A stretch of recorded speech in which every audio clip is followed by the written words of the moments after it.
Is an avid OJ fan, has collected everything connected with this case, especially all tabloids.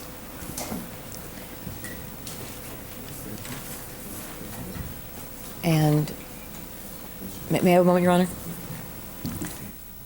This information is coming at us so quickly, it's hard to remember all of it. Especially, I want to apologize to the court. I had about 3 hours sleep because of child problems. They didn't want to sleep, and therefore, I don't get to either. The other fact is that she told others that she was not, in fact, looking for a condominium in that location that night, and told others of that fact, that she had not been there. So also that she has 3 variations to her name, and it looks like 3 different Social Security numbers. With respect to Rosa Lopez, indicate to the court that Rosa Lopez gave the statement even she gave to counsel does not reflect that she gave any of the observations concerning the Bronco to Detective Furman, yet that is what counsel represented. Therefore, we do not have discovery of this further statement that counsel must be in possession of. Her statement reflects only that she told Detective Furman she heard some noises that night. That's all she said. Counsel's statement indicates quite differently that she had indicated to Detective Furman she had seen the Bronco there at the Rockingham location at 10:15. That is not what the statement reflects, and we would ask leave of the court to address the jury with respect to Rosa Lopez's prior statements of animosity and bias against Nicole, that she hated Nicole. She made statements to others indicating that she loved OJ and would do anything for him and would testify to anything for him. Furthermore, that she made other statements to other parties indicating that she had no awareness of any unusual events that transpired that night, and that her story was so incredible that when she attempted to sell it to the National Enquirer, they declined to print it. And that we would have told the jury about all of these things, about these witnesses, had we been informed. So we're going to have a trial about the credibility of the National Enquirer? No, we're going to have a trial about the credibility of witnesses who are so uncredible that even the National Enquirer would not use their story. That's hard to believe. It tells you how uncredible, but it certainly tells the court how uncredible that witness is, if even they decline to use it. And that we would have informed the jury of those witnesses and of those facts, but we were unable to do so because counsel willfully withheld them. Thirdly, with respect to the rheumatoid arthritis, the chronic and acute phases described by counsel, that again, these witnesses were not disclosed to us, and no statements were disclosed to us indicative of the possibility that they would be called for the purposes outlined by counsel. And had we known, we would have shown them the videotape of the workout tape made by the defendant 2 weeks before the murders. And we would like to show them some of the outtakes of that videotape. And finally, to correct counsel's entirely misleading, misrepresentative statements concerning the EAP markers on the victim's blood and victim's thigh and onto her nails. Counsel misrepresented the nature of the report to the jury in a manner that is so confusing and misleading that if we have to wait until that testimony is forthcoming, the jury will be hopelessly lost. The problem is that we have a diametric opposition between the report and what was actually said to the jury by Mr. Cochran. The report indicated that the B-type that came up on EAP marker was inconsistent with any of the 3 parties, and went on to state, which is what Mr. Cochran never let the jury know, that that did not rule out Nicole Simpson as a possible source, because her type being a BA, this is a very labile marker, which means that, in essence, the A falls off when there's degradation. That there was, in fact, evidence of degradation of this blood because her hand was found clutching her neck under her body, where the blood was warm, very wet, and very subject to degradation in a rapid manner, which is what caused the degradation from BA to B, and that's what the report reflects. Moreover, counsel directly misrepresented the conclusion of the expert with respect to the blood on the thigh. That blood indicated a faint A activity. It was a faint A activity that is indicative of the possibility that it was her blood, it was consistent with her, and so the conclusion was inconclusive, not that it was not consistent with her at all. So right now the jury is sitting there having been totally misled as to the nature of the findings.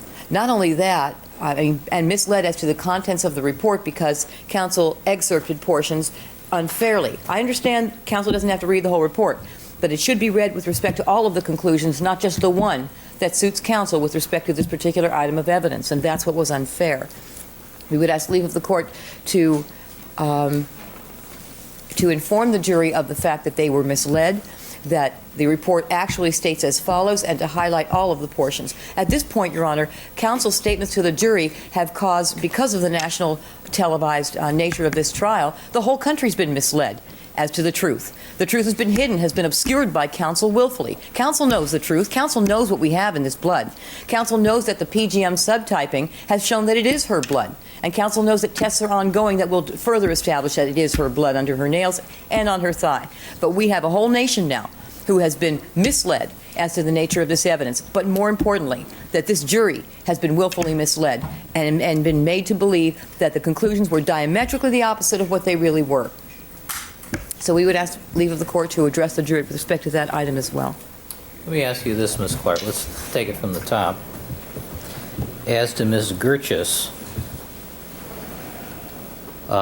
there is the claim of right to reopen since there was no notice given of this person's statement.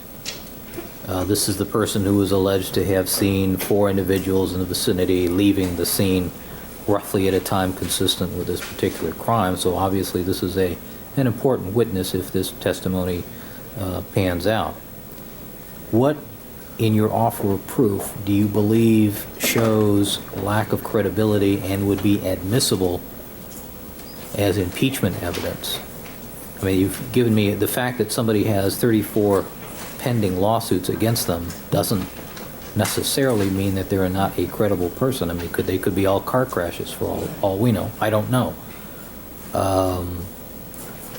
May I address the I mean, court? other statements that are inconsistent, that sort of thing. I mean, that's a different issue. It has to go directly to credibility, other bad acts. Mm-hmm.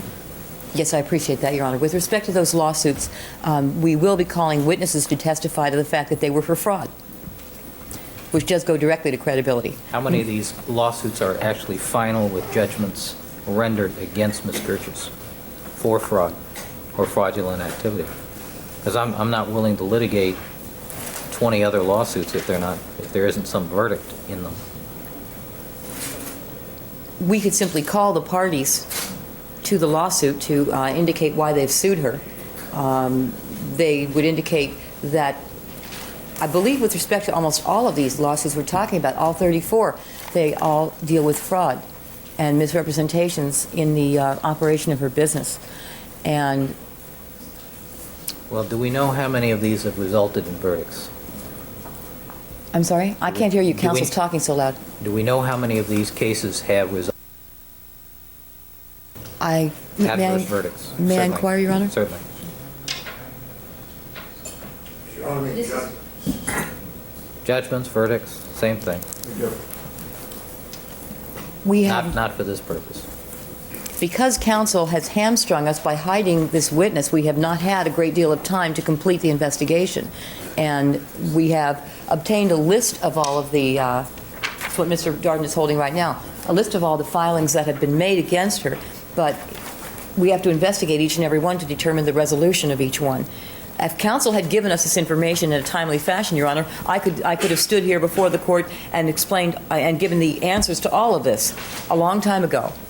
But it's been 7 months since they took the statement, and we just got the notion of her existence last week.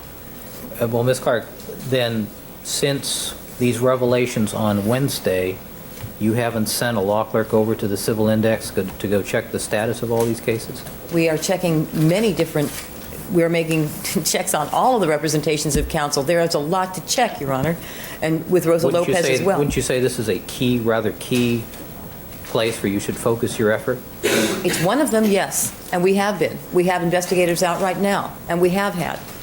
That is one of the many areas regarding Ms. Gerchis that we are investigating. But there's a lot to investigate in Ms. Gerchis, a lot. Not to mention the 3 Social Security numbers, the 3 phony names.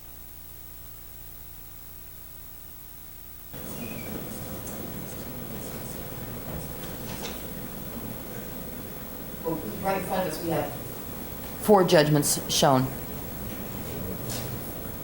And we have additional paperwork that we're going through upstairs as we speak.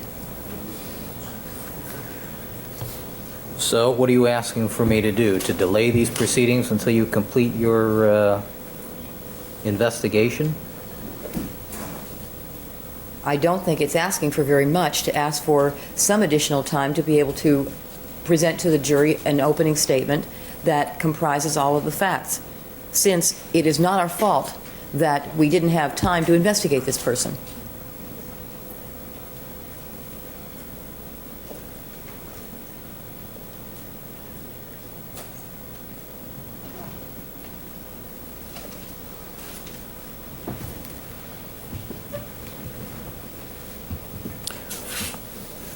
All right, let me ask you about Rosa Lopez. My recollection is that her name does appear on the defense witness list and that you did have information regarding her previously. Is that correct? Yes, we had limited information regarding her. We have new representations made by counsel that indicate that there are other statements that we are not in possession of.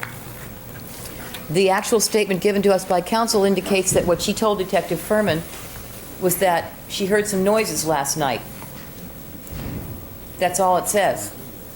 Counsel made representations that she told Detective Furman that she was out at 10:15 and saw the Bronco on Rockingham, that she was out earlier at 8:30 and saw the Bronco on Rockingham, that Detective Furman was in possession of all of these facts and all of those details, when in fact their own witness statement indicates only that she told Detective Furman she heard some noises last night, period. No mention of a Bronco, no mention of being out walking her dog, no mention of seeing the Bronco anywhere. When did you receive this That statement? statement? September 1? So what counsel represented as having been stated by this witness to the jury is not at all what was contained in the witness statement that he gave to us. All right, here's one of the difficulties, Ms. Clark. You're arguing Rosa Lopez. This is the first argument regarding Rosa Lopez from the prosecution point of view. She was not part of our discovery sanctions motion, to my recollection. She wasn't. She was not. No, I know. I know, Your Honor. Yeah. We had to go through the transcript. You have to, Your Honor, when you tell us to go and do something, it doesn't just happen like that. We have to go up and we have to work. We have to go through the transcript. We were up all night. Counsel, here's the problem. And what we found is that when we went through the transcript, we found that there were many different statements attributed to her that we did not have. Here's the problem. We took our recess to do that. I asked you to go through the record and find all of these discovery transgressions that you could find. The problem that the court has is I'm just the referee here. I'm not privy to what information either side has. You know the details of your case. You know what you have in discovery. I have no idea. I went through the record. I found the names of the 14 witnesses whose statements were given over last Wednesday. I went through the record and found the expert witnesses who were discussed that had not previously been disclosed, or it was unclear from the record who they were, and those that you objected to. Now you're raising an additional objection to Rosa Lopez that has not been litigated, and you're raising a different objection to the Mr. Cochran's statements regarding the EAP blood typing, correct? Yes, well, neither of which was discussed previously in our sanctions motion, correct? I did object on the blood before. I did. We went to sidebar, and I made an objection on the record to the court concerning the misleading nature of counsel's remarks. I'm on the record with respect to that, Your Honor, at sidebar. And but see, part of the problem is that was part of our show and tell, where that was exhibited to you, and you had no objection to that exhibit. That's why I overruled your objection. There were 2 days where counsel exchanged exhibits, showed them to each other, and it was a little late in the middle of counsel's opening statement to then start lodging objections to an exhibit that both sides had seen and had waived any objection to. That's the problem. No, but I did not realize that counsel was going to excerpt a half of a sentence, which is what he did. I'd like to, if I may, Your Honor, I'd like to show the court what I'm talking, because the court doesn't realize there's a paragraph. Counsel took out 2 lines from that paragraph, and it actually is, I think the court should see it. I really do. I think that if the court sees it, it will realize I was misled. I thought this entire paragraph was going to be shown. If it had been, I wouldn't have objected. But it wasn't. As a matter of fact, another thing that happened, Your Honor, was that I was shown the front page of the coroner's transcript, and I believed that that one area was going to be highlighted for the jury on that front page. And lo and behold, in front of the jury, I see counsel going after page after page after page, which I was not told about. I didn't bother to object because I didn't want to interrupt the opening statement any more than I needed to. But as a matter of fact, I was misled, both with respect to this and with respect to the coroner's report. Counsel put in a lot more, or in this case, a lot less, than what I was led to believe he was going to do. Well, Ms. Clark, let me ask you this, though. After we spent 2 court days doing a show and tell, and you waived your objections, I mean, how am I supposed to go back and now revisit this and allow you to reopen opening statements? Because so far, the only thing that we've talked about that remotely approach being able to reopen on are your comments as to Ms. Gerchis, as to judgments against her, and the exercise video contravening the arthritis experts that had not been previously disclosed. But Rosa Lopez is an objection just now being raised, and the EAP is something, although you did raise that objection earlier, I think you waived that objection having passed on the exhibit. I didn't pass on the exhibit, Your Honor. That's the problem. That's what I'm trying to explain to the court. Number one thing, let me get back to Rosa Lopez.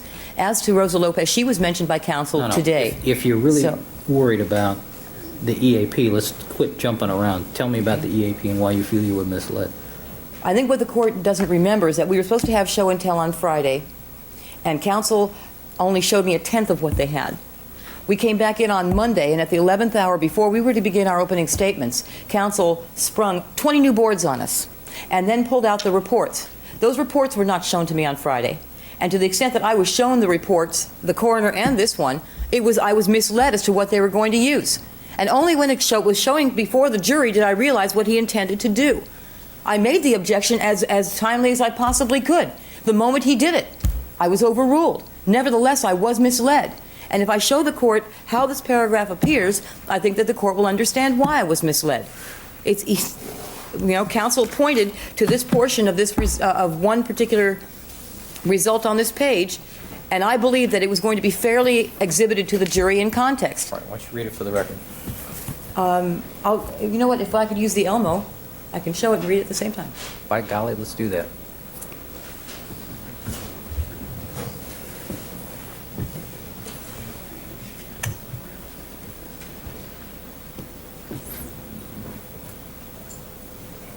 Part that I've drawn, Your Honor, the bracket around, that's the item in issue. Item 84A. I need my... And 118A. Could not have come from Nicole Brown Simpson, Ronald Goldman, or O.J. Simpson. However, Nicole Brown Simpson cannot be excluded as a source of the stain if the EAP type B observed on the items were degraded from a type BA. Now, there will be substantial literature, Your Honor, to the effect that a type BA frequently does break down to a type B, and there is evidence of degradation here that indicates that's precisely what happened. But what counsel did was he took that first line and dropped off the rest. And the rest of it is vital to the conclusion of the expert. What was shown to you as exhibit? This page. And that paragraph was pointed to me. Not that one line, that entire paragraph.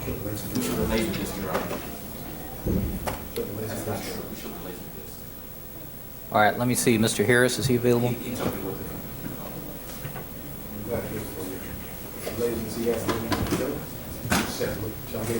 Your Honor, we went through all the laser discs, and we only had the highlighted portion that we showed on 2 boards. One with the cover highlighted, and then pulling out the highlight.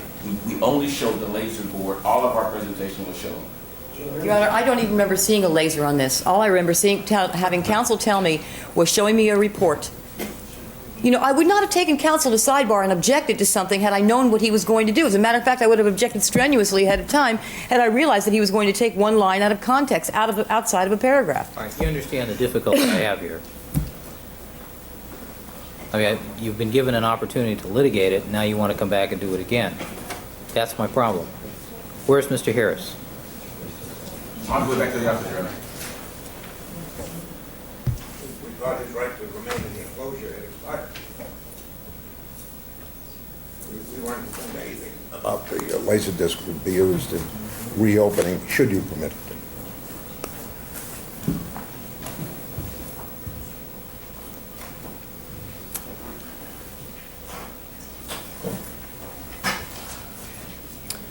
All right, Ms. Clark, there's really something that I can't deal with then if the laser disc itself, the exhibit that they showed you, is in fact gone, because I need to make a factual finding as to whether or not there was some, that you were misled in some way as to what it was.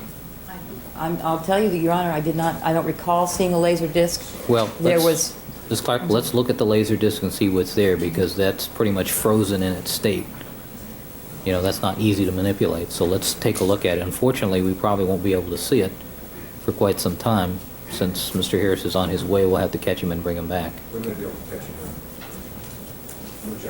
But, Your Honor, I can represent to the court that we did not have the document here on Monday. We had only the laser disc, and the court required that we go through and show everything.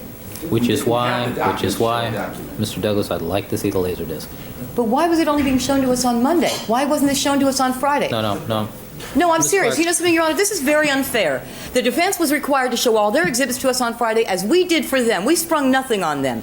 They came marching in Monday with twice as many exhibits as we were shown on Friday. We were expected to absorb everything in a nanosecond and come up with cogent objections to each and every item. And that's very unfair. The people were put at a great disadvantage at having to absorb a great deal in a very rapid amount of time and come up with an objection as to each and every item. I don't think it should be all that surprising that I couldn't remember seeing one of about 50 new exhibits that was thrown at me Monday morning before our opening statements were to begin. And that alone should cause the court to realize that the people were put at a disadvantage with respect to being able to make intelligent objections to all of the wealth of new information that was unjustifiably thrown at us at the 11th hour. We should be given more time at this point. Did you ask for any additional time at that point? I did, and the court was... I indicated to the court at the time, Your Honor, that I did not have an opportunity to examine it carefully, and you asked me to immediately go through board by board and exhibit by exhibit with about 10 seconds for each. There really was not a lot of time. The court is concerned, I understand, about having the time of the jury spent fruitfully, and I'm mindful of that, and I appreciate that. And the court, was feeling the time constraint, understandably so, and so was I.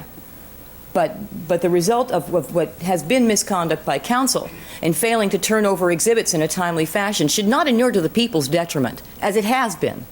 And I think that's very unfair. So you're saying that last Monday, the 23rd, just so I can check the record if I have to. All right. I'm not going to take up that issue unless and until I see the actual Laserdisc exhibit, which is unfortunately left the courtroom. That leaves me with Gerchis and the arthritis experts. Okay, and with respect to those witnesses, which the court knows we were not informed of, either their names or their statements or their proposed testimony, we would ask leave of the court to address the jury with respect to the fact that we were not apprised of their intention to call such witnesses to describe the defendant's physical condition at the time of the murders, and that had we known, we would have discussed that with the jury at greater length, putting on the exercise tape.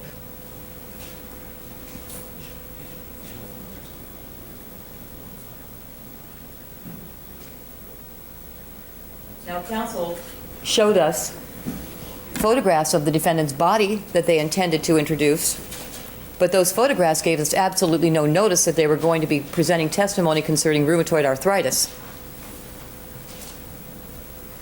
The existence of Howard Weitzman, that was another matter that was not turned over to us in discovery. The name was not even on a witness list. Had we known that they would make these representations to the jury that Mr. Weitzman was excluded from the conference room, we would have been able to address the jury on the fact that not only did that not happen, but the officers are very well aware that would be a violation of law. As a matter of fact, it's something that is contained in the Miranda advisement, that Mr. Weitzman was in fact pointedly invited in with Mr. Simpson, that he declined to remain with Mr. Simpson, and himself decided to leave the facility. And we would have told the jury all about that. We would have even maybe read the Miranda advisement to the jury so they can understand that this is an obligation of the police to afford anyone who appears with his attorney the right to have the attorney present during questioning, and that Mr. Simpson was so advised, and that he elected to proceed without the presence of his attorney, and we could have done all of that. But counsel, as a matter of fact, we have that waiver on tape. Counsel's aware of that. But yet counsel deliberately chose to make a statement that was false to this jury concerning Mr. Weitzman. Had we known he intended to do so, and had we known that Mr. Weitzman intended to so testify, we would have put that before the jury. Furthermore, all of the evidence with respect to the circle of benevolence, the charity, and the gift-giving, we had no discovery of any of that, Your Honor. That defense counsel wanted to present that. And with respect to at least the representation of anonymous gift-giving to links, we believe that we will have evidence to demonstrate that to the extent money was given, it was not anonymously given. And we would like to present to the jury the fact that the amount given to charity was minuscule compared to the amount of net worth this defendant had.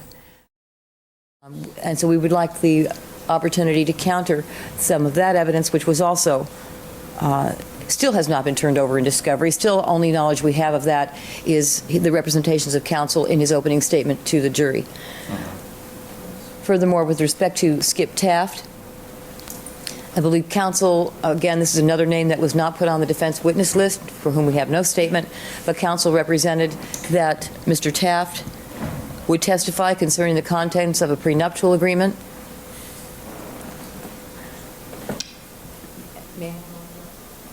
Is there any dispute about that?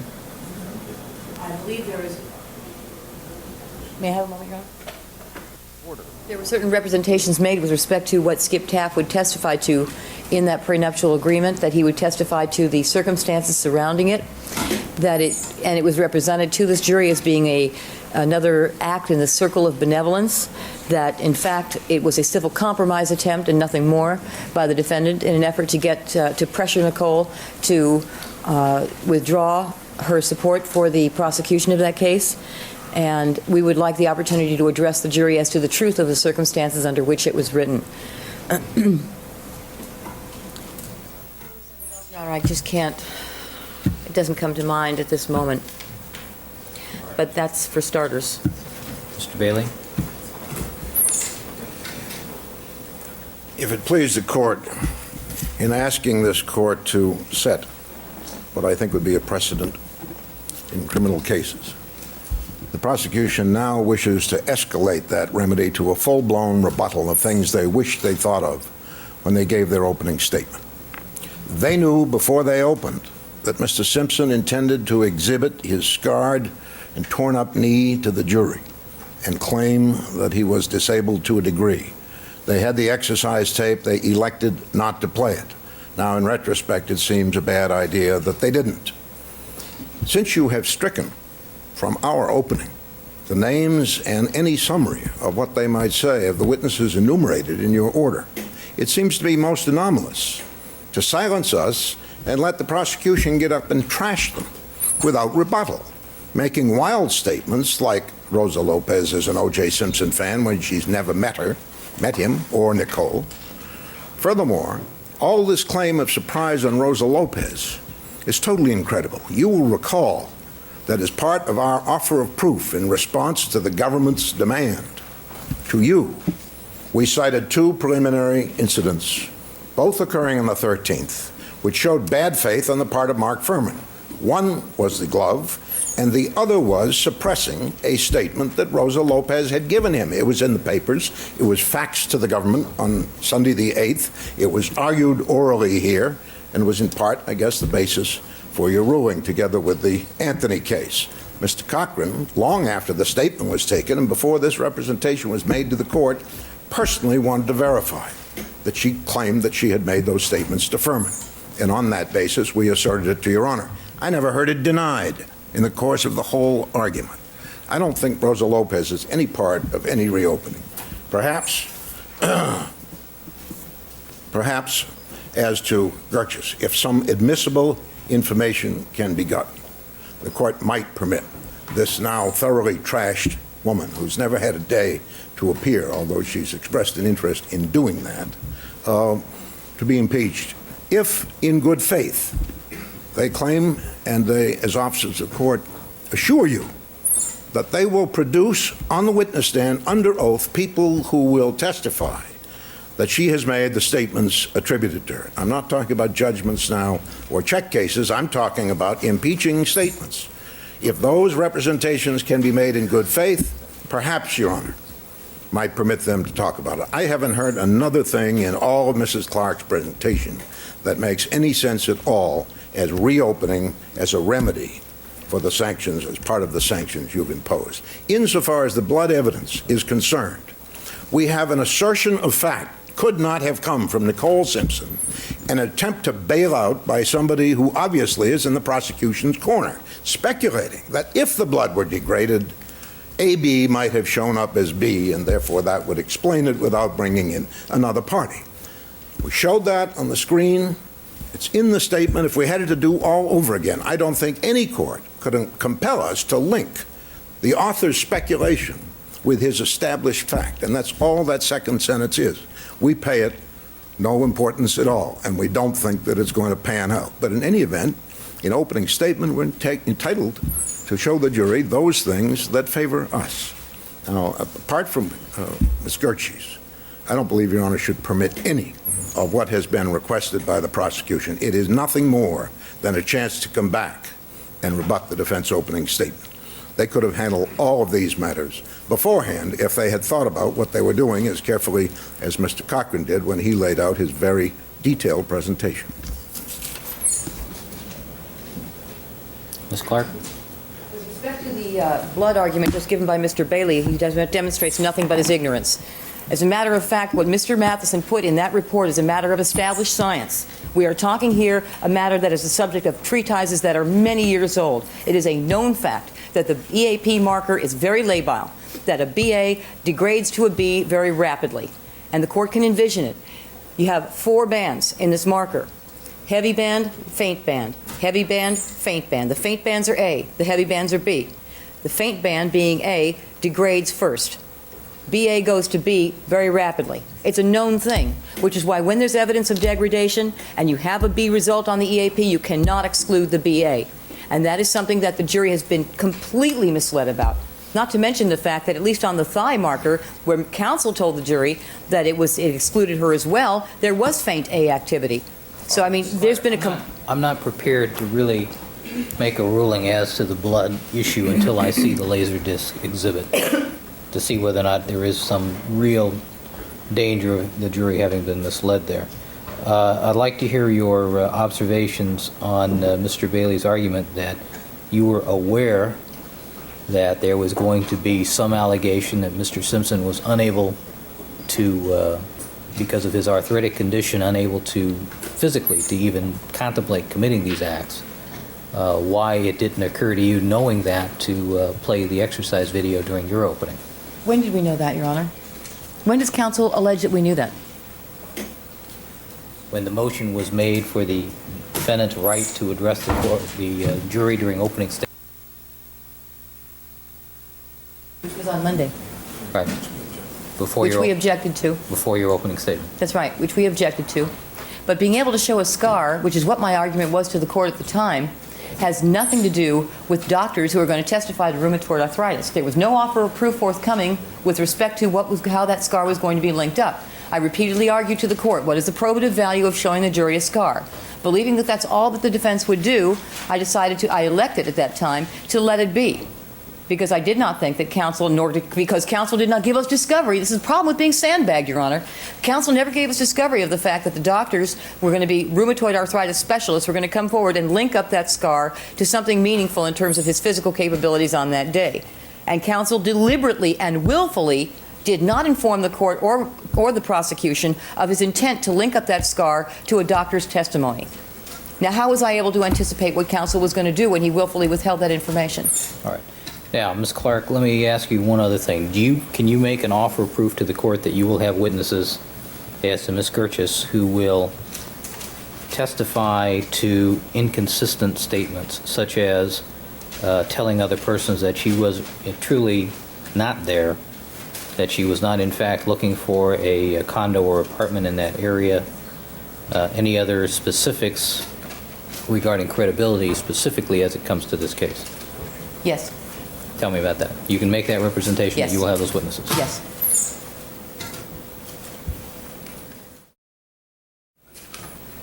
All right, any further comment, Ms. Clark? With respect to Rosa Lopez, I can only indicate, Your Honor, that we were unfortunately sandbagged badly in that respect as well. Upon reading the transcript, I was stunned to realize that counsel attributed many statements to her that allegedly were made to Detective Furman on the morning following the murders, when in fact his own statement indicates that all she said to Detective Furman was she heard noises. It took an extensive and exhaustive review of the transcript to realize, to go back to find exactly what those statements were, and counsel then reiterated it again today to this jury, which compounded the harm in his failure to turn over that report, which we still don't have. All right. We still have no statement indicating that. Mr. Cochran, is there no report about that? Absolutely none, Your Honor, if I might respond. Then how do we know that then? Because we went and talked to the witness, we talked to her, they had the report, when we got the report, Your Honor, they had this is a key witness, obviously. They know that she talked to Furman that morning. Don't they have an obligation, you have to do their job also, Judge, don't they have an obligation to talk to Rosa Lopez like I did? There's no further report. That's the thing that's so amazing about what they're saying. We don't have to do their investigation, Judge. We're the defense in this case. We don't have to do their investigation. This is unprecedented. You have them whining and moaning. This is just opening statements. We haven't even started the trial, Judge. And all this emotional, vitriolic, everything is misled, and everything they do is perfect, everything we do is wrong, and we are just doing our job, Judge. And it's absolutely incredible that she sees all these exhibits and all these things and wants to rehash everything with you, Your Honor. We've offered that these things should be over at some point. You ruled on the other things. Yet we have to relitigate everything over and over and over again, Your Honor. And I don't think that's fair. It's not fair to Mr. Simpson. You know, Your Honor, I'm appalled. You know, what does counsel think is his job, to mislead and to sandbag and to ignore the law and to flaunt the law? All right, counsel, I'm just Okay. I just asked Mr. Cochran for an explanation. Is there a statement of Rosa Lopez that contains attributes to her the comments that Mr. Cochran made today and the day Right. before? This That is was their my witness. question. Yeah, this is their witness. And when they take a further statement from a witness, they're obligated to turn that statement over, and as we always have. There have been multiple statements for some witnesses in our case, and the prosecution has never been derelict in its duty, has always fulfilled that duty to turn all of them over. Well, Ms. Clark, here's the problem. There's been a representation made to me that no such witness statement was taken. All right? Nevertheless, obviously, the statements were made, weren't they? And we were given no notice of the fact that the witness made further statements that of a much different nature. When that witness is called, you may make a new objection, and I will contemplate precluding that witness from testifying, based upon the fact that it appears that at the time of opening statement there was a clear intent to do that no statement was in existence, that additional statement was not disclosed. I've already made finding as to other witnesses that this failure to disclose was intentional and deliberate. You can renew your motion then, but at this point, I'm not going to entertain any further sanction as to Rosa Lopez. We would not ask the court to preclude her testimony, Your Honor. We would ask an admonition be given concerning her testimony. All right. All right, court will rule as follows. The prosecution will be allowed to briefly reopen its opening statement. It will be allowed to go into inconsistent statements, specifically with regard to this case, regarding Mary Ann Gerchis. Prosecution, because the defense did not disclose the identity and nature of expert witnesses who would be testifying regarding arthritic condition, may merely say that now that we know that this is going to be an issue, we're going to show you this videotape or these outtakes. Prosecution may mention the fact that Howard Weitzman was not having not been disclosed, that the information that you have, the evidence you will present, will be that that was not in fact what happened, that Mr. Weitzman was in fact allowed, or however you feel the evidence will come out as to that. As to the allegations of misleading the jury regarding the EAP blood types, I'm going to defer ruling on that until I've seen the laser disc. I'm going to sustain the court's own objection under 352, undue use of the court's time as to the circle of benevolence argument and the Taft prenuptial agreement, because I don't think there's any that's a matter of interpretation that can be done through the evidence and not through presentation of argument through opening statements. All right, and Ms. Clark, I'm going to give you a 10-minute time limit on that. Very well, Your Honor. So, but we're going to need. I would like for the court to. I would like to await the presentation of the opening statement until we know the court's decision on the blood issue. That's a much different issue. That doesn't go to sandbagging at discovery. That goes to the show and tell issue. That's a different issue. But the resolution of it is the same, really. Not really. What other resolution could there be? Well, that's a completely different issue that I'm not going to entertain until I see the laser disc. All right? But we have an hour left of court time.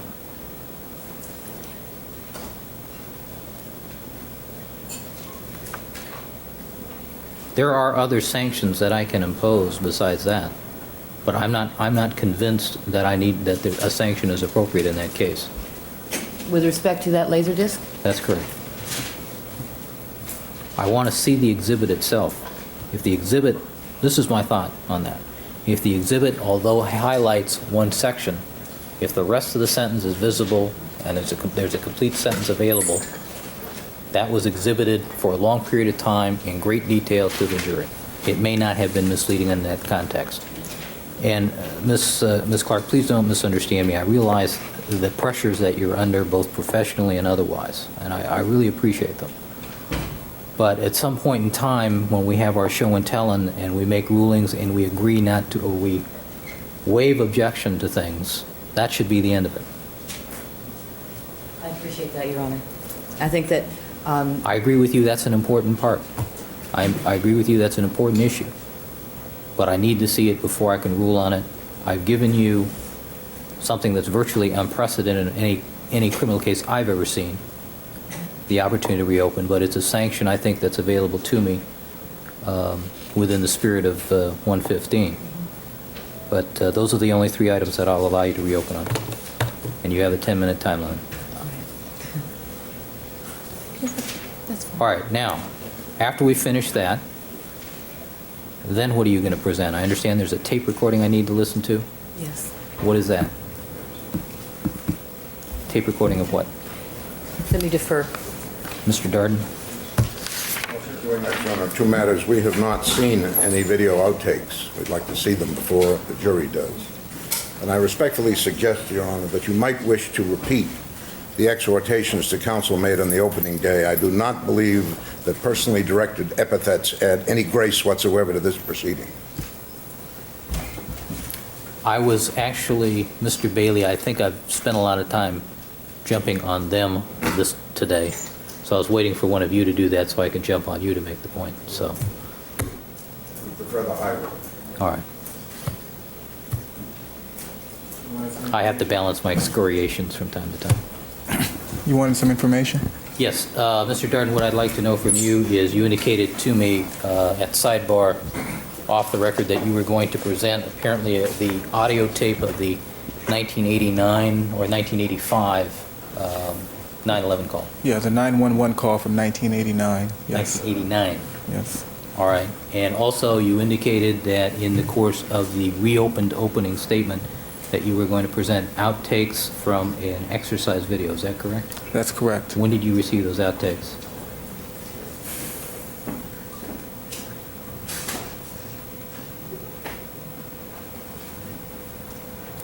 When did we receive the outtake?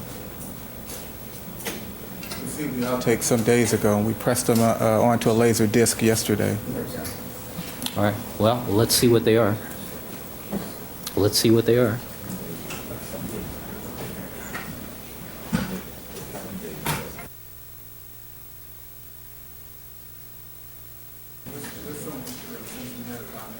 Also, there's a cut version of the Roy Firestone interview, which they have not seen, It's called edited. edited. Anything else, Ron? I advised Mr. Cochran of the Firestone interview editing earlier. Mr. Bailey, you had a comment? Yes, Your Honor. Mr. Cochran has suggested to me, and I endorse the notion, that in fairness to this witness who's been battered all over the courtroom for merely having the unpleasant experience of being a witness, that we might have a hearing on these alleged impeaching witnesses to see if they exist and what they really say before the jury is given that taint, which we can't undo for 3 months. Could they be brought in and appear before Your Honor just long enough to assure us that they exist and they have such testimony to give? Pretty good job has been done on Mary Ann Gersha so far. We're going to find our witnesses going to other countries pretty soon. I'll think about that. But at this point, let me see these other items. Do we have the laser disc of the... Yes, Your Honor. This is a full cue tape of the 10-minute segments of outtakes. Before we play that, can we approach without the reporter for a moment? Sure. All right, I've been advised that the outtake material is still copyrighted material. So it's released to the outside video feed will be interrupted for the playing of this item. As I understand it, Your Honor, will last approximately 10 minutes.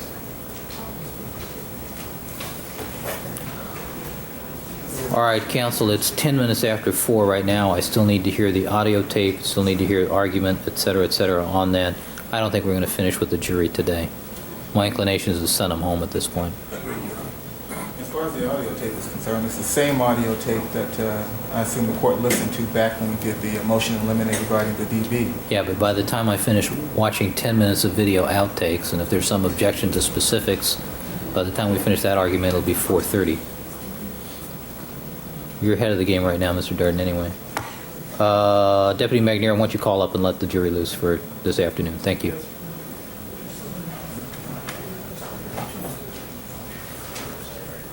All right, let's see the outtakes. All right, what else do we have? We also have the segment from the Roy Firestone interview. All right, let's see that. What's the copyright status of this material? Your Honor, I'm not sure at this point in time. News broadcast, isn't it? Yeah. No copyright on the news broadcast. Ready? May I proceed? Sure.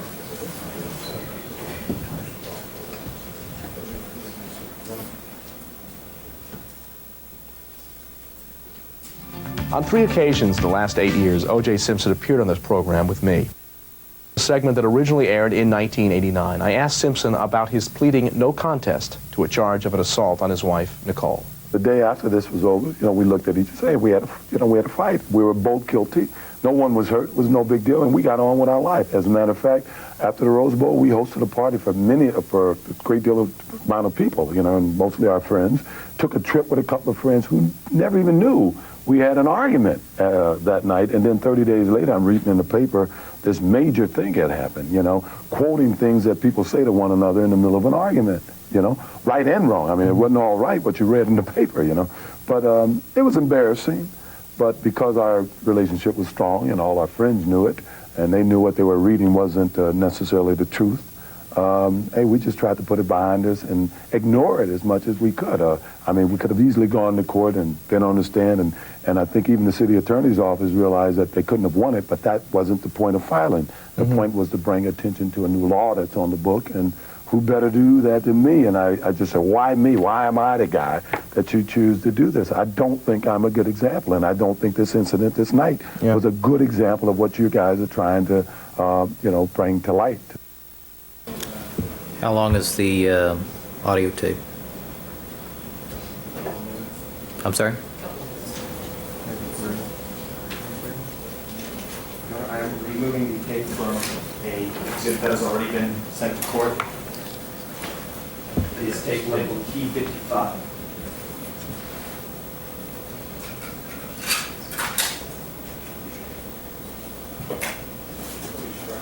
I should indicate that the dispatcher will be here to testify, and she will authenticate the tape.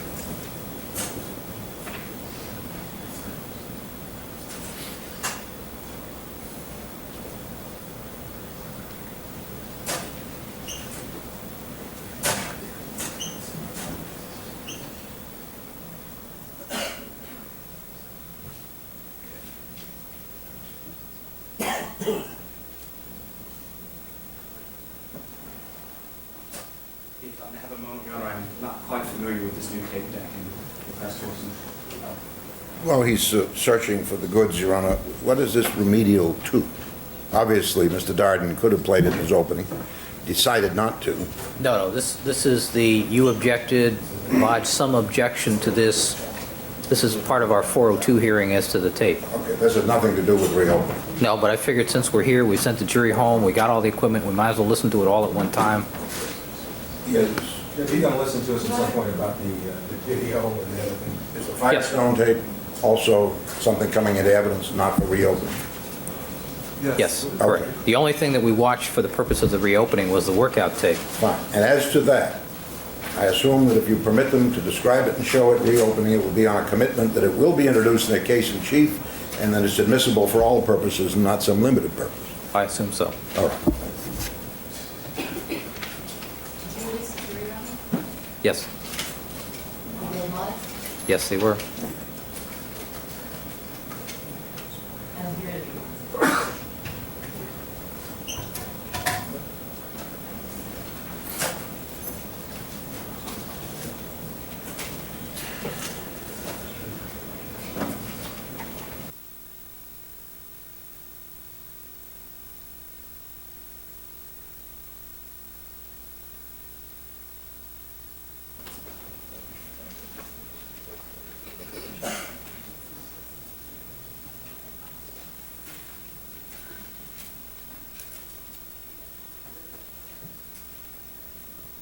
We believe we solved the technical problem. Misplaced plug. All right. Proceed.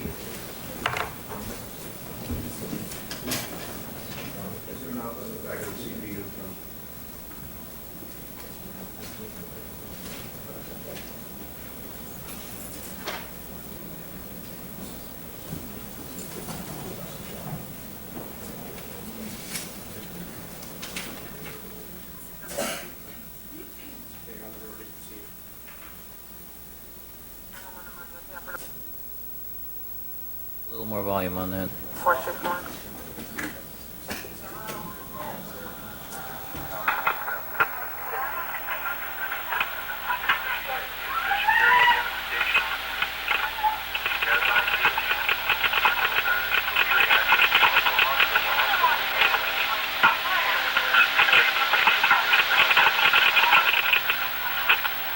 You calling from 360 North Rockingham, apartment number B?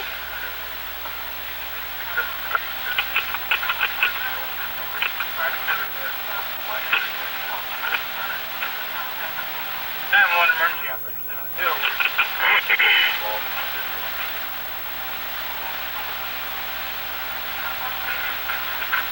Okay, please hold on.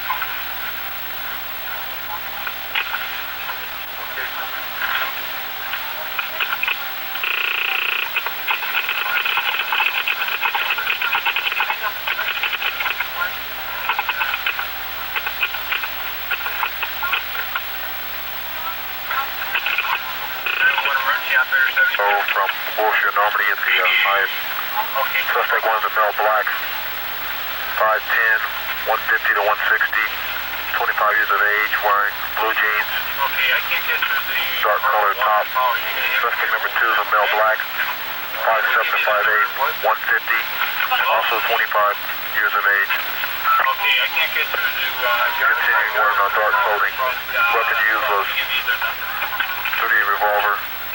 The vehicle suspect went in was it's going to be an 84 Buick blue. It's going to be one John.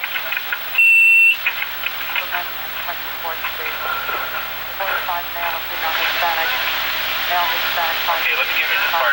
Wearing a gray sweater is shooting contact.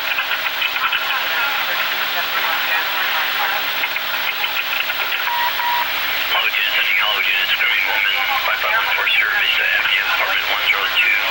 5514 Service Avenue, apartment 112. Female screaming for help, load unit code 2 items, 13 677. 7L40, I'll need an ETA for my tow request. Service Normandy at the Hyatt. Suspect described as a male black 5'10", 150 to 160, 25 years, wearing blue jean and a dark colored top. Number 2 is a male black 5'7", 5'8", 150, 25 years, wearing dark clothing. Weapon used is a .38 revolver. 911 emergency operator 74 Buick. License 1 John Adam Henry 129, 1 John Adam Henry 129, last name westbound Ulster. Probably taken with $16. 7L40, disregard. Plenty available West Alien. Screaming woman, 360 North Rockingham Avenue, 360 North Rockingham Avenue, apartment number B. Female we heard screaming over the phone in West LA and code to high incident 1376 9813. I don't know, sir. No, ma'am, why? What's the problem? We apparently turned the volume up during the middle of the screams initially. As I said, the dispatcher will be here to authenticate the tape.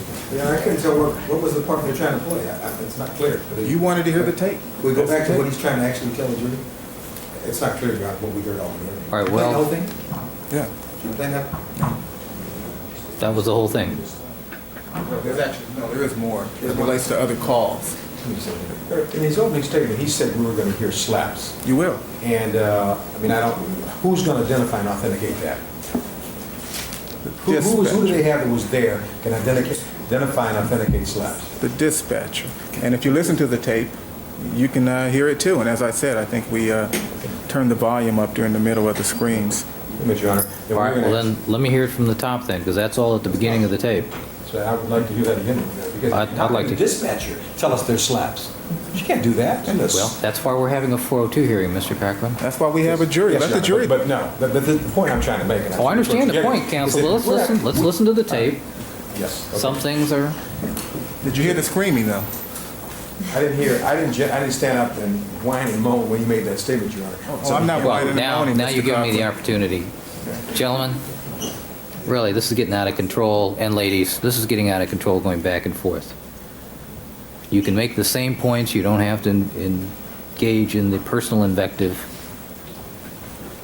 There's only one thing that really irritates me. I'm very patient. I let you guys talk a lot, but the thing that irritates me is the personal invective.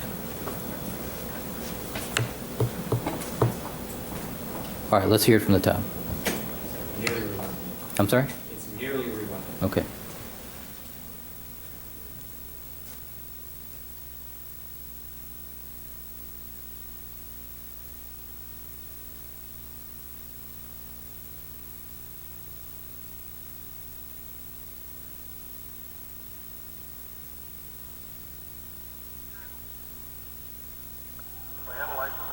Hello?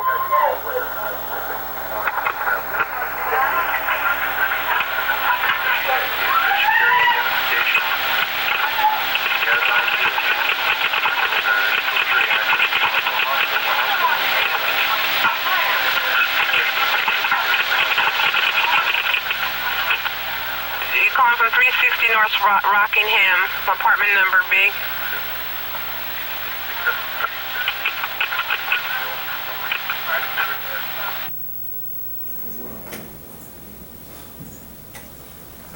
Let me ask you this, Mr. Darden, what is the, what generation tape is this?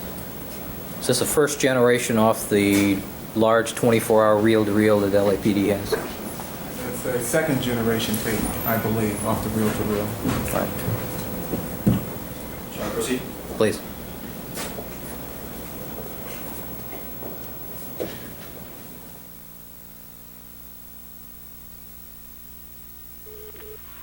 One emergency after the 461. Hello?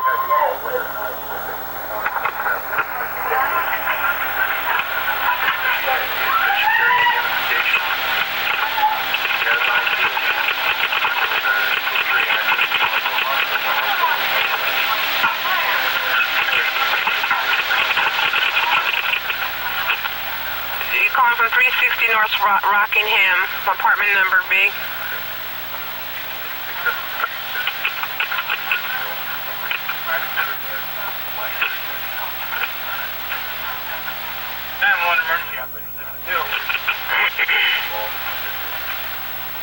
Art, thank you. I'm sorry? No, let me see everything that we got. Let's do all the show and tell, and then we'll take them one at a time. All right? Mr. Harris, so good of you to come back. I think I should indicate that, we will, working with the controls, we'll filter out some of the noise, and you will hear, as the dispatcher heard just last week, as did other dispatchers here, as did I here, and as did other people in my office. You'll be able to hear them. Counsel, we'll get to that. What I'm indicating, I want to see all the exhibits first. No, Mr. Harris is now here with our the famous laser disc. You're going to bring up a victim's body again.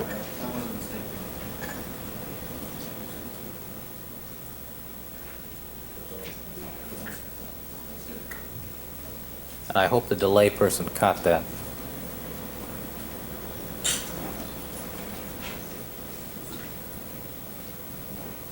All right, let me see the original, the full. Do you have the full report without the emphasized portion, Mr. Harris? No, that's okay.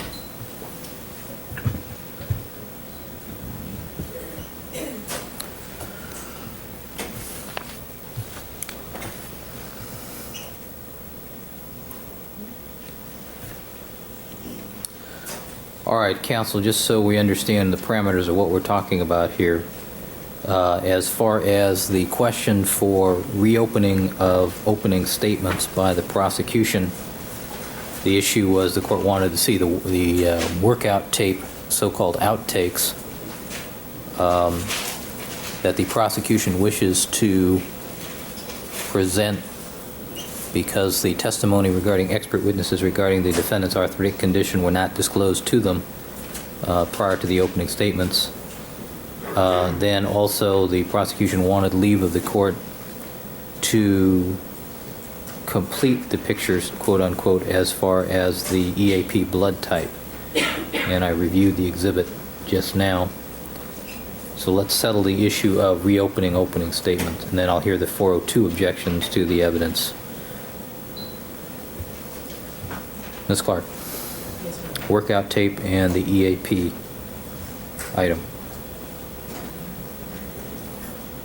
thought that the workout tape was resolved. All right. Do you have anything else you want to say in support of the tape? In support of the workout tape, Your Honor? Yes. Only, I think I've All right. Mr. Carkman, those two items, Laserdisc and the workout tape. Thank you, Your Honor. And I'll be very brief, Your Honor. With regard to the workout tape, I mean, we all saw the workout tape, and I think that I'll submit it, except to say that there was some moment of levity about giving your wife room or something like that. I don't know how that's relevant to anything at all. The latter part where Mr. Simpson is talking to the trainer apparently, and he's saying you have to give your wife room or something like that, or some statement when they're moving their arms. I don't know if the court noted that. I don't think that's relevant, and I think that could be ambiguous and misconstrued. Or you can turn the audio off at that point if you want to just show that. If the point is to show what he can do, why would you need the audio at that point? In addition to that, I still fail to understand what we said that would allow them to do this in a reopening, which is, the court has already said is so unusual. Because let me add this one thing here. Sure. As I indicated to the court before, one of the advantages, and I think this seems to get lost so very often here, that who would know better than O.J. Simpson that he has rheumatoid arthritis, in addition to the fact that we do have doctors who are treating him. But I'm saying that we would know that, and so I don't know how they're prejudiced, and I don't know how this tape helps with the rheumatoid arthritis. He talks about his knees, he talks about those things. So I just wanted to point that out. I think that if you do think that it's relevant and should be done, it seems to me that I think we're stretching it, number one, but secondly, any conversation with regard to your wife or giving your wife room or whatever that statement was, you may want to look at that again. I think that would be improper, ambiguous, and would not be appropriate to be shown to the jury. The other aspect you asked me to address was with regard to the EAP blood.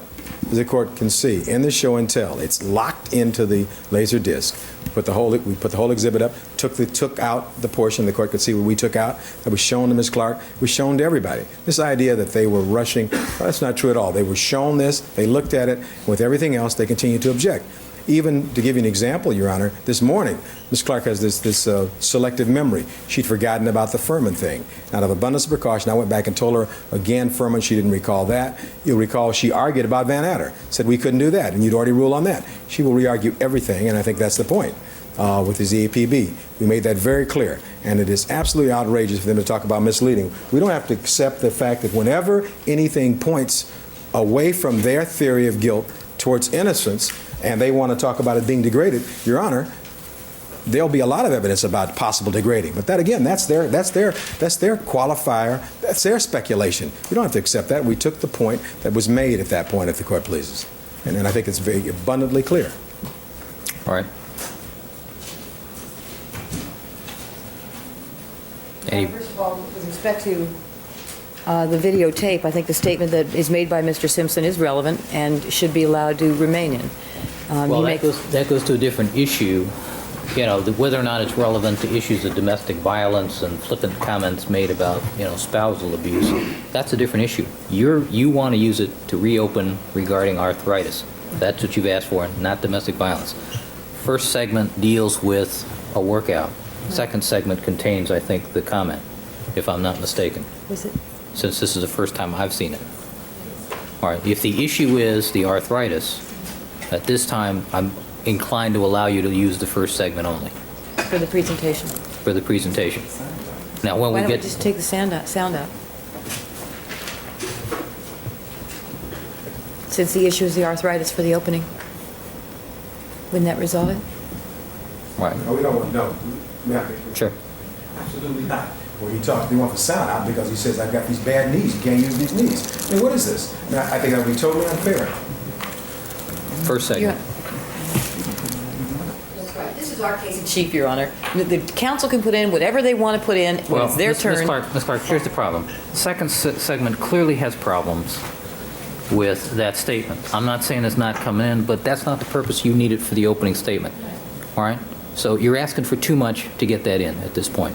The first segment shows Mr. Simpson doing various exercises, stretching. He mentions the knees. That's what you need. That's what you want for your opening statement. That's what you can have. Is the court requiring us to use sound?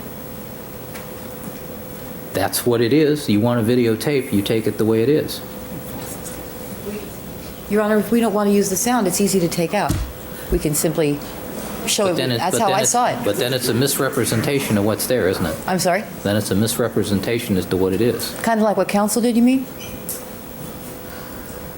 Do you want to use it or not? Yes or no? Use the videotape, don't use the videotape. It's up to you.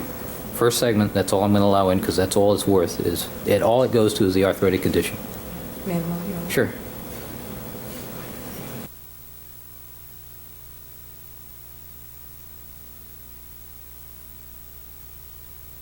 Okay. Second thing is the EAP, the thing on the laser disc. I've seen it now. Any other comment? I think the court can see how misleading it is.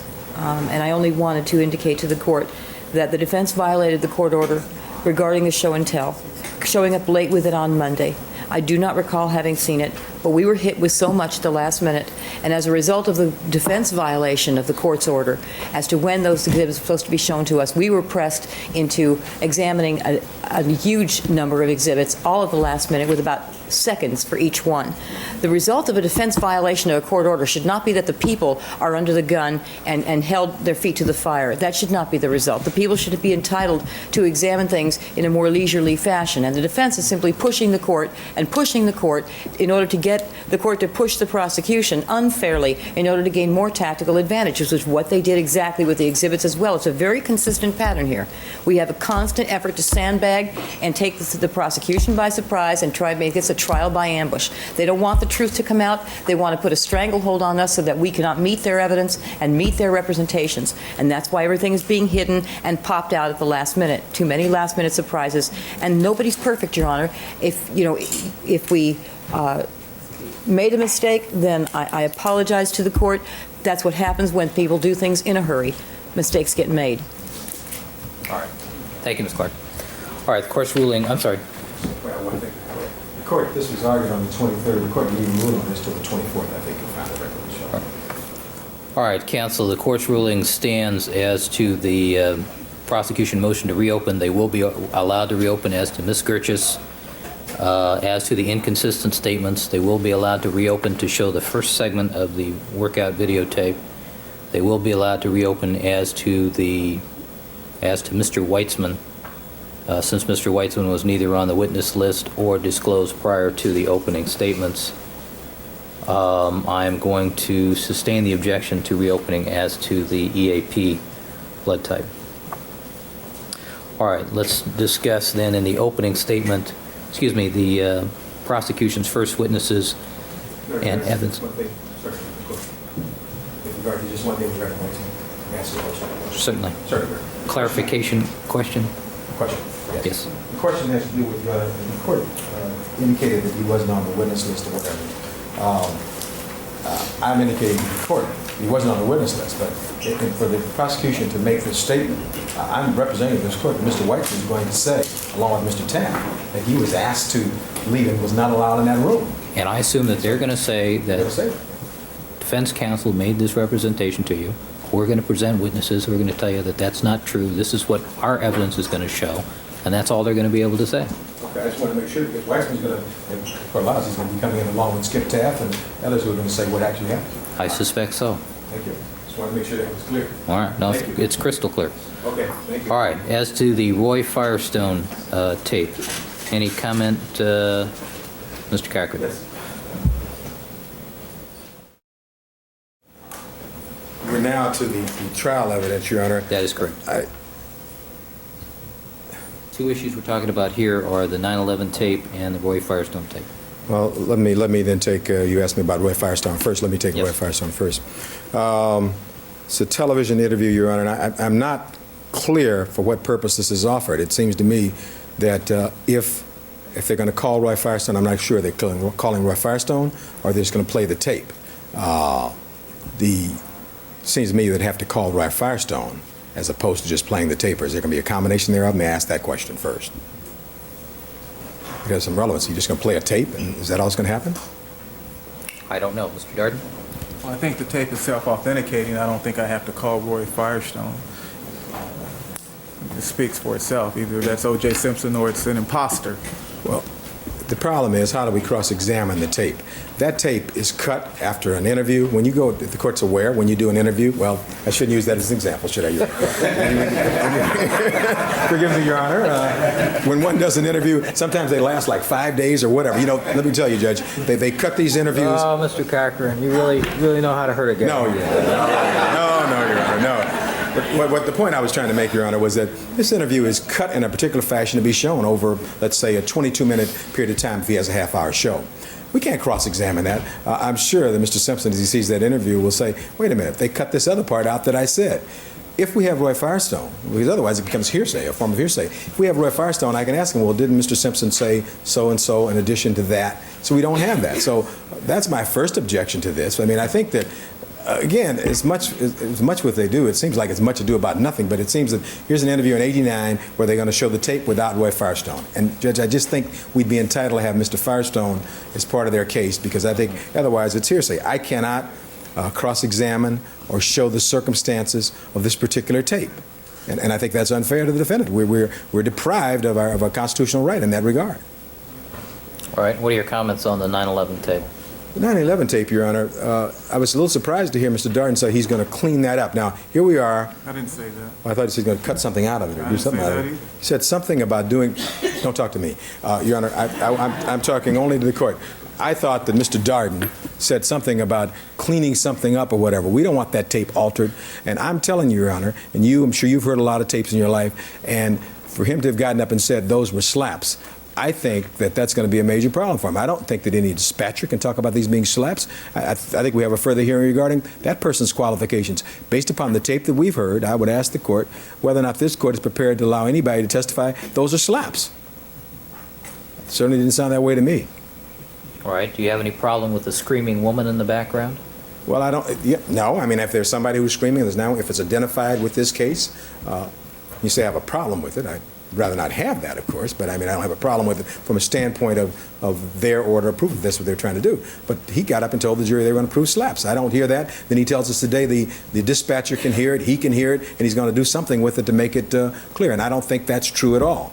That's why we have these 4-3 hearings. So I do object based upon that, Your Honor. Until it's something that's relevant, it's something that's not speculative, and Your Honor, I want you to note that I'm not asking to reopen my opening statement so I can say that, gee, he misled this jury. Sometime or other we got to try this case, don't we? Well, I hope so. Mr. Darden, let me ask you this. As to the Roy Firestone tape, I seem to recall that I sustained objections to the defense using a montage of videotapes, which I could tell were the crime scene at Bundy. I recognize the persons who were there, but we don't know where, when, how, and whether or not they're outtakes. And there's a foundational problem with it that the prosecution advanced, and I sustained that objection in your behalf. Mr. Cochran raises the same objection to the Firestone videotape. It is apparent who's there. It's Mr.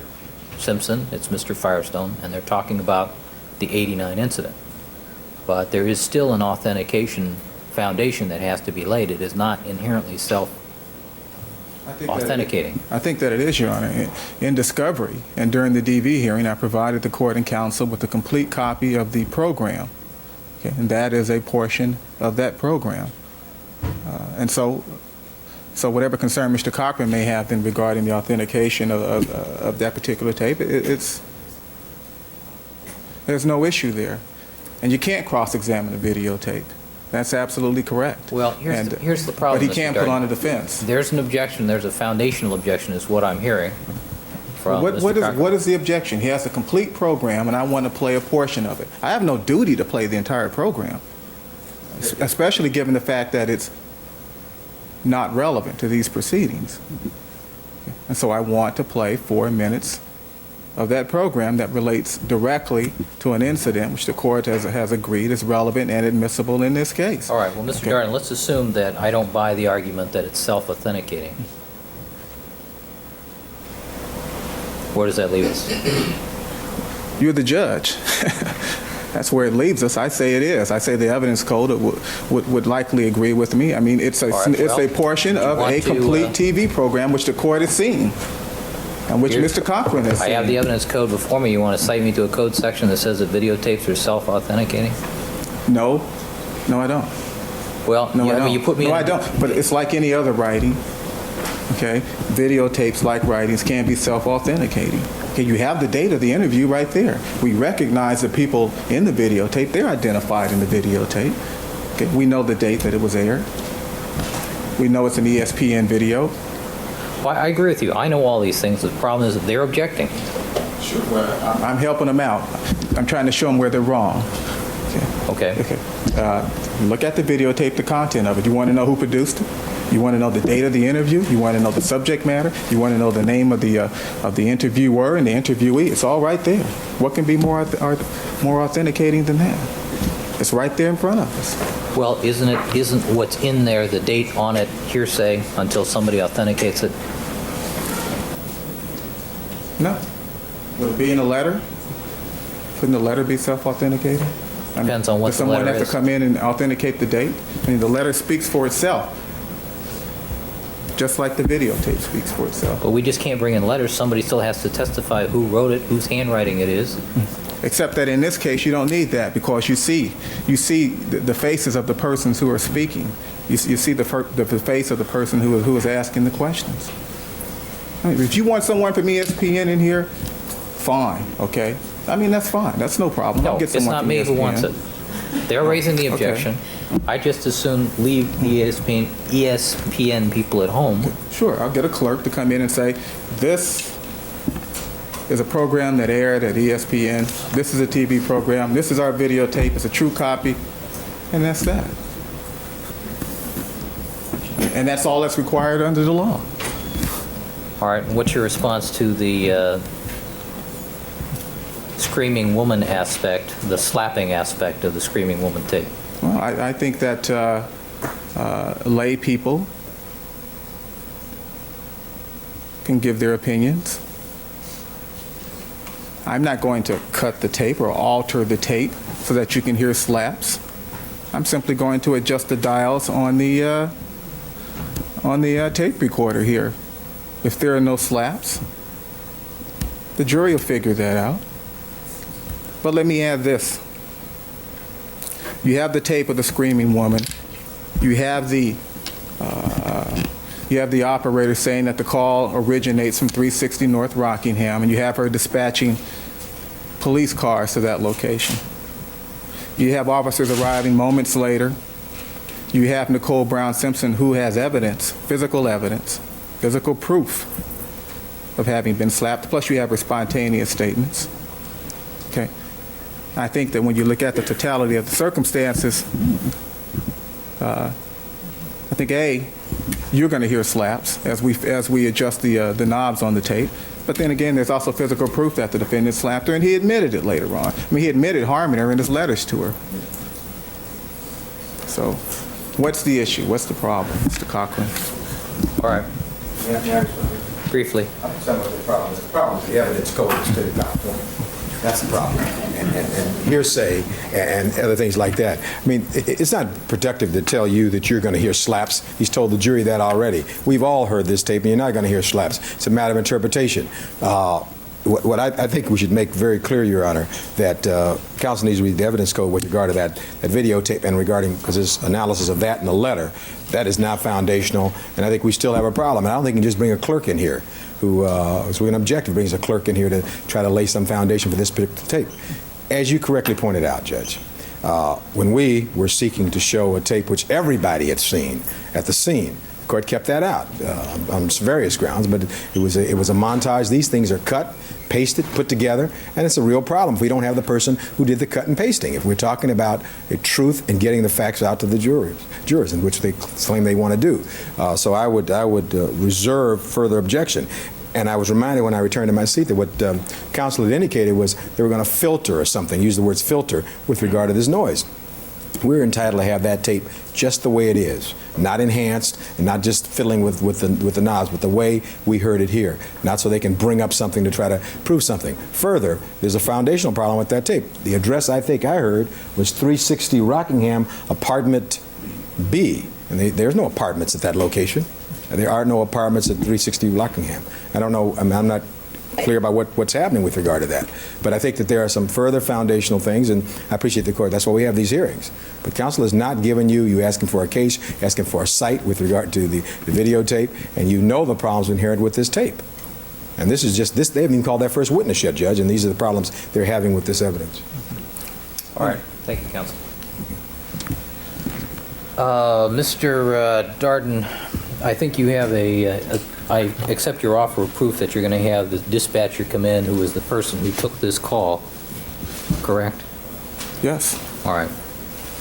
She will explain the B. I'm sure not to Mr. Cochran's satisfaction, but I'm sure to everybody else's. All right. And she will authenticate the tape. And she'll also indicate that as she listened to the slaps and the beating, that she typed into her keyboard there contemporaneously that fact, the fact that she could hear the woman being beaten.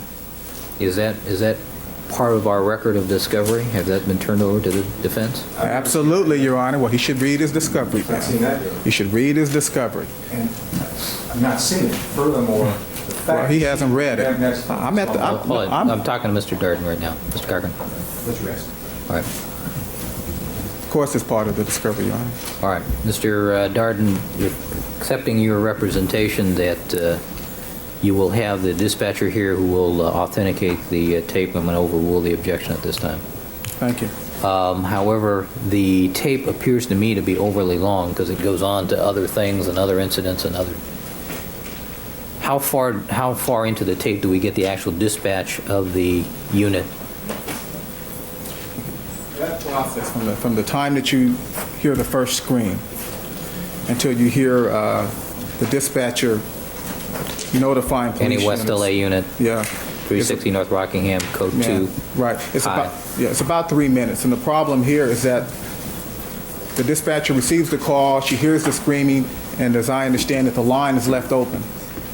Okay? And so although you may hear other dispatchers coming on and dispatching other units to other locations and other matters, the line is left open and the dispatcher is still listening in.